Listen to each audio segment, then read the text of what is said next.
आणि आंदोलनाची काही ताजी दृश्य आता आपण बघणार आहोत। शिवाजी पार्कवरती संजय राऊत पोहोचलेले आहेत आणि त्याचबरोबर खूप मोठ्या प्रमाणावरती आता मीनाताई ठाकरेंचा पुतळा जो आहे शिवाजी पार्कच्या जवळ तिथे खूप गर्दी दिसते। आणि दुसरी दृश्य आपण जंतर मंतरच्या जवळची पाहतोय। पुण्यामध्ये सुद्धा आंदोलन सुरू आहे, ठाण्यातही आंदोलन सुरू आहे, परंतु तुर्तास आपण या शिवाजी पार्कच्या आंदोलनावरती लक्ष केंद्रित करूया। इथे अनेक विद्यार्थी जमलेले आहेत, तरुण जमलेले आहेत। आज ज्युनियर ठाकरे म्हणजेच अमित ठाकरे आणि आदित्य ठाकरे यांच्या नेतृत्वाखाली किंवा त्यांच्या प्रतिनिधित्वामध्ये हा संपूर्ण मोर्चा, ही रॅली निघालेली आहे। आणि जेनसी नेहमीप्रमाणे त्यांच्या पठडीत, त्यांच्या स्टाईलमध्ये आंदोलन करताना दिसतात। कुठल्याही पक्षाचा झेंडा हातात असू नये, केवळ तिरंगा असावा, अशा पद्धतीच्या सूचना होत्या आणि असे अनेक तिरंगे या आंदोलनामध्ये झळकताना दिसतात। आणि दुसरी दृश्य जंतर मंतरवरची आहेत। इथे रोहित पवार जंतर मंतरवरती आंदोलकांना भेटायला गेलेले आहेत।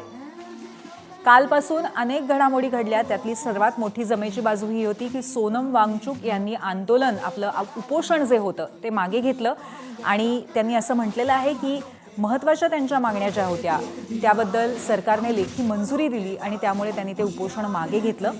परंतु त्याच वेळेला अभिजित तिपके आणि CJPचे जे महत्त्वाचे प्रतिनिधी आहेत त्यांनी पूर्णपणे धर्मेंद्र प्रधान यांचा राजीनामा या मागणीवरती ठाम राहायचं ठरवलेलं आहे। आत्ता आपण ही दोन दृश्य बघतोय।